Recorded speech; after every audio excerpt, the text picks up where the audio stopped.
Hey guys, and welcome back to the channel. I wanted to make a video today to discuss kind of an issue at large, a broader issue which affects all the mediums, television, movies, gaming, just about anything you can imagine.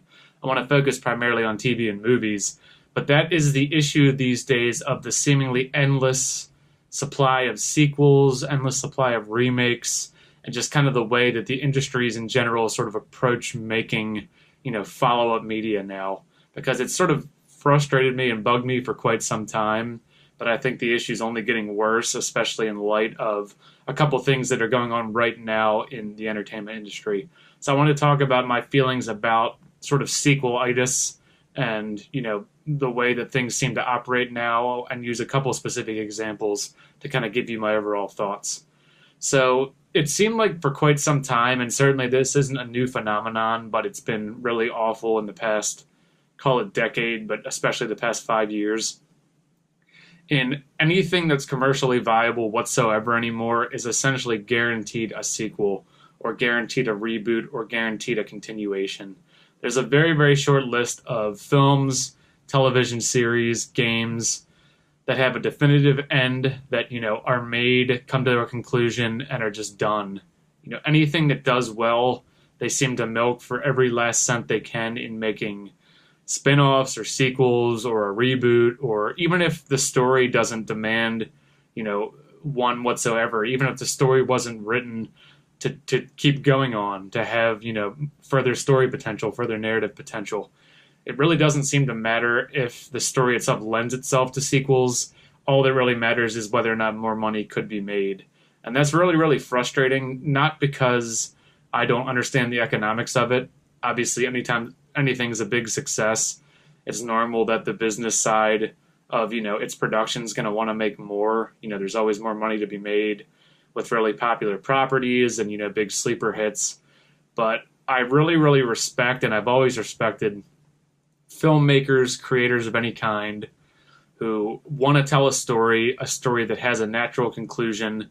They bring that story to its conclusion and they just let it sort of rest, let it end there, without digging up its bones and making a sequel that no one really wanted, without rebooting it 5 years after it first came out.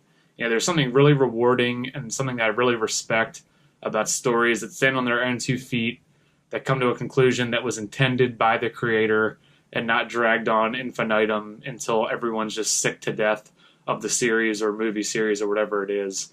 And there's been a couple cases of this that really I felt like were kind of egregious. One of which is going on right now with The Walking Dead. I watched The Walking Dead. I also watched Fear the Walking Dead. I'm not a diehard fan. I actually didn't start watching the show until the 5th season. And I've watched it, concurrently as new episodes were released from the 5th season on. And I enjoy it. It's not one of my favorite 7 or 8 series ever. It's a show I like. It's a show that I think has been very good in the past and is still entertaining now, though it's not quite as good as it was. But The Walking Dead is the absolute epitome of what I'm talking about when it comes to, it's always been a ratings juggernaut, especially earlier in its run. It was like one of the most impressive ratings, shows out there. The fact that it could pull in the numbers it did on, non-network TV, especially a network like AMC that at the time wasn't as big as it is now, is really just kind of jaw-dropping. And I understand why the success of The Walking Dead and its merchandising and its entire culture is something that AMC has really wanted to take advantage of. But when I first got into The Walking Dead and kind of saw how it was developing, I myself began to wonder how much more it could really continue on, just because a lot of the structure of the series kind of began to feel repetitive. Cass travels to new settlement or establishes new settlement. Things seem good. Things slowly devolve and get worse. Chaos ensues. Then they move on to the next settlement and start all again. And I know that's sort of the central conceit of the show. I know, it's fine. That's sort of the basis of it. But there does come a point where you do wonder how many times they can keep doing that over and over and over before it feels just completely burnt out. And it started to feel like that to me to an extent.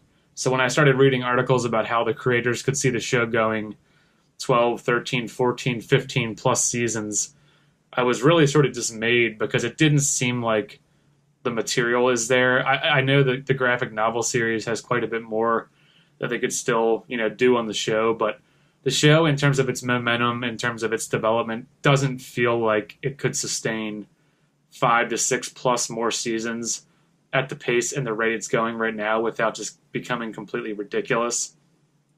So I was already sort of pessimistic about the show really going on that long. It seemed purely like a decision based on AMC wanting to milk the franchise for every cent it's worth, and not the show naturally coming to a conclusion after 15 seasons. Now you have the news that Andrew Lincoln, who plays Rick on the series, who's always been the central protagonist, is leaving the show, which I feel like to 90% of fans seems like a perfect reason to begin to wrap the show up. It was already starting to sputter. Now you're losing the heart and soul of the show, on top of the fact that, spoiler alert, if you haven't watched the most recent season, Carl is now dead on the show. Apparently Maggie's leaving as well. There's so many things that I think any reasonable fan from the outside could see are good reasons to wrap the series up before it's completely devolves into a laughingstock.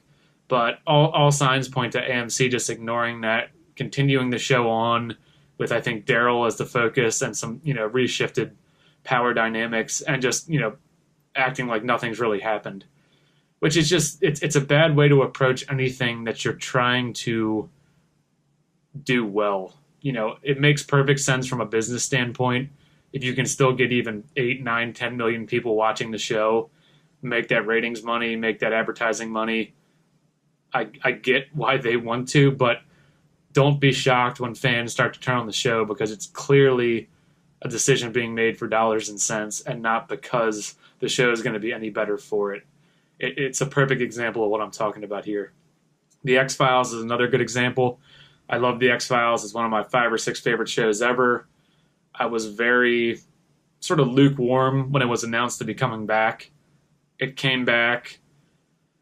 The season it gave us the first time upon coming back ended with a ridiculous cliffhanger, which gave no real closure to anything. They did yet another season, which ended with a bit more closure, but still a little bit open-ended.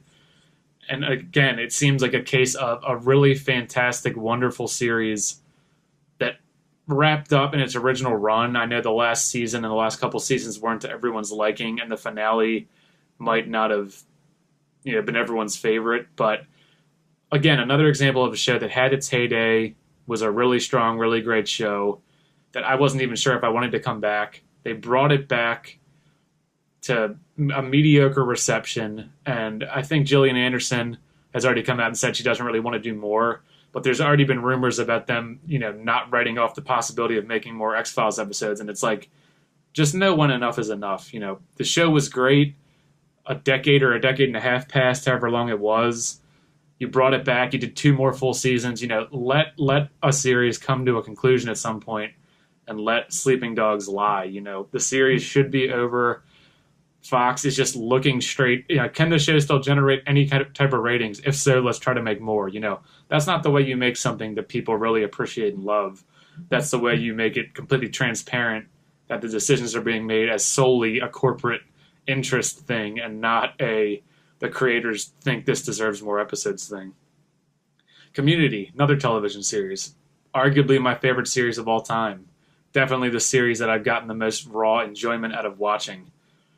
Towards the end of that, it actually started to upset me a little bit that fans were just clamoring for the series to continue on, no matter how many cast members left, no matter who wanted to do the series.